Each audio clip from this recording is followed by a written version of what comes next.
Fear is one hell of an emotion, and it is often used in all sorts of propaganda to get people to believe the most outrageous things. This time, we're looking at white replacement theory, or the idea that as there are demographic changes that cause minorities to become more prevalent, there will be some sort of discrimination or genocide against white people. When you start to examine this conspiracy theory, it becomes easy to see why its believers are against things like race mixing and non white immigration to the United States, especially from the southern border. I was watching a group discussion online, and the topic was on immigration when a white woman joined in to share her 2 cents. I've, I don't care about them draining our resources, though. I just don't want them to replace you don't white want them to people. come. Yeah. Yeah. Me? Why do I think that Mexicans are going to replace white people? Yeah. Mexicans, yeah. Because they are like the fastest growing demographic here, and that is who is going to be taken over if we don't do something about immigration. Okay. I don't want So- like anyone to replace white people. I want Why? white people to remain the majority. Why? Because I don't want to become a minority in this country. Because And why? I feel Because you don't because I wanna- feel that there will be some kind of racial revenge. Ready? Just wanting somebody in chat. Do you not want to be in the minority because you don't want to face the same disparities and inequities that Hispanics across the nation face already?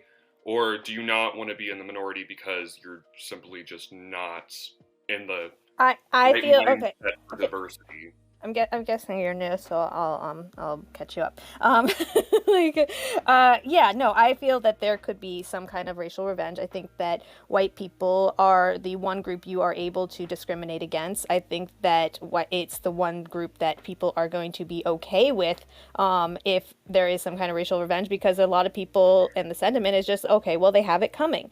And so I don't think that they're going to be given the same kind of protections if this type of stuff happens.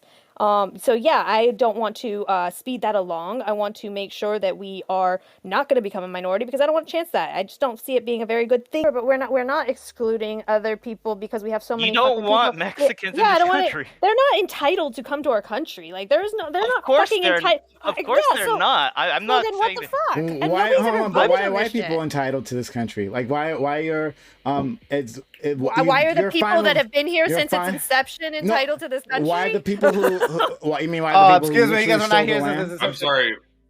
Can we just address what she just said? I think it needs to be. Can you say that one more time, Britt? I think I need to hear that correctly. Why? Yeah. Because you're gonna say like black people were here too or something? Is that where you're gonna Well, like no, go with you it? said that white people are Stolen entitled to this land, country Britt. because they were here first. Are we really going to go down that road? Oh, are we gonna do the whole Native Is that Americans really and the the road we're gonna conquering go down shit? right now? Like, come Oh, on. are we let's gonna not bring do up this. history? Oh, dude, are you gonna bring up history, dude? Don't We're do gonna that. talk Like, about okay. What? We're Like- looking for the slightest bit of facts from you, Brittany, right? Like, Our entire history of America, excuse me, the white people becoming a minority at this rate is absolutely going to happen. and But it's- and Us there's actually nothing splitting wrong up with And then is what's gonna likely happen? Not Like, going to happen. Well, why We're just why- gonna- are you Everyone's It's- just gonna everyone's gonna become Brittany- Django Unchained and just start No, whipping it's- white it's people. true. Everywhere. She has a sense of entitlement that prompted me to make this video. Then she ignores actual genocide of Native Americans while censoring herself and her fear of what she sees as a potential genocide. These ideas and beliefs are not new and are at the core of white nationalist ideology. We can thank certain media personalities like Laura Ingraham and Tucker Carlson for why they are so widespread. They know that COVID-infected migrants will infect American citizens and school children this fall. They know crime is going to spike due to the million-plus migrants Biden's already released into the country. And they don't care. In fact, their goal right now is to speed up the admission of these migrants into the United States.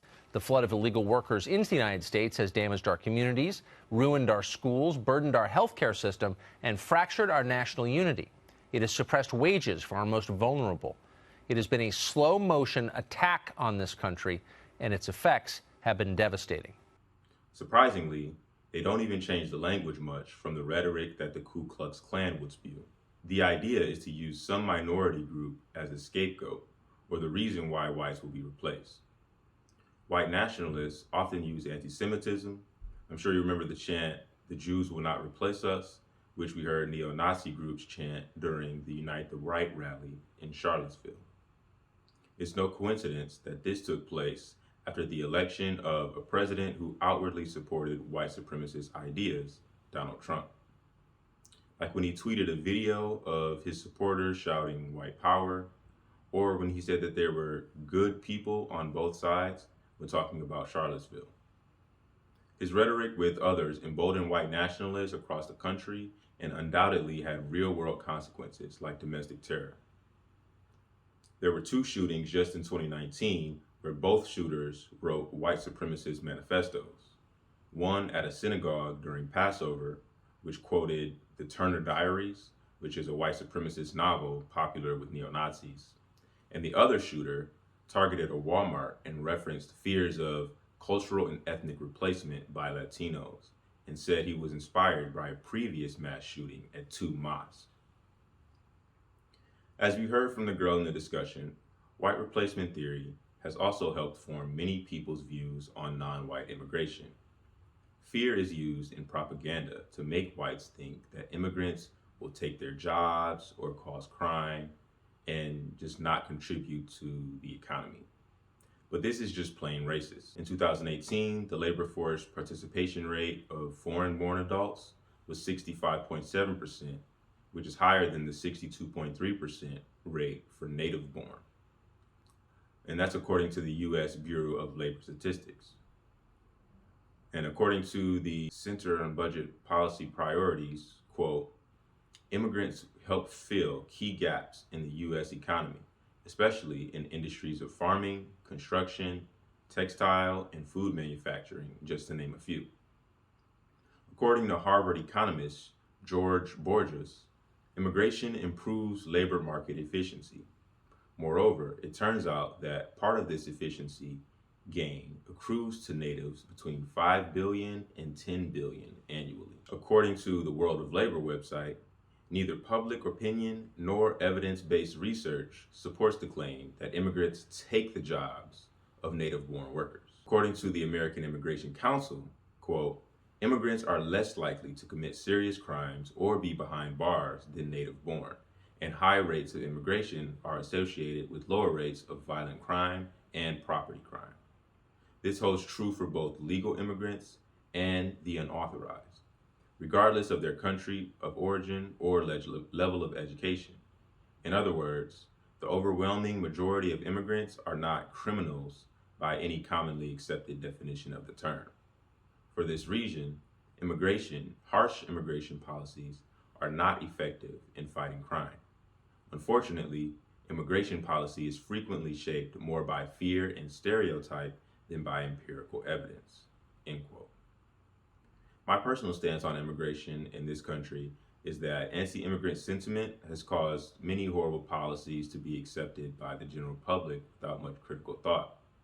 From migrants being put in cages starting in 2014 by the Obama administration, to the Trump immigration ban from predominantly Muslim countries in 2017, to children being separated from families in 2018, to Vice President Kamala Harris telling migrants very sternly, do not come, to Haitian migrants being whipped away in 2021. Moreover, there have been medical and sexual abuse, death threats, solitary confinement, and physical violence, all reported against Immigration and Customs Enforcement, or ICE. ICE seems to attract the worst kind of people who find joy out of treating immigrants like they are subhuman. Similar to the prison industrial complex, once people are deemed criminals by public opinion, their mistreatment becomes justified. I think the solution is not to have open borders, but to improve the process to legal immigration and increase the numbers that we let in as long as our economy and markets can still flourish. But as I stated earlier, immigrants are a net positive, and we can let them in strategically and incentivize them in areas around the country we need them the most. I don't think entry into the country should be based on merit or perceived usefulness to business interests, but instead taking a more humanitarian approach. Now hear me out. The US population density is quite lower than most of Europe and South and East Asia, and land is abundant, and its development can create jobs. Right now, violent drug cartels is one force driving immigration that we could address. We could end the drug war by decriminalizing and regulating all drugs, as the US is one of the biggest markets for these drugs. The US habit of meddling in other countries, maybe by toppling a government we don't like and causing unrest, but then when there are refugees, acting like there's nothing that can be done to help them. We can't love imperialism yet hate immigration, because immigration is just one of the side effects of imperialism, and we can't have it both ways. But that's all I have to say on immigration. Till next time,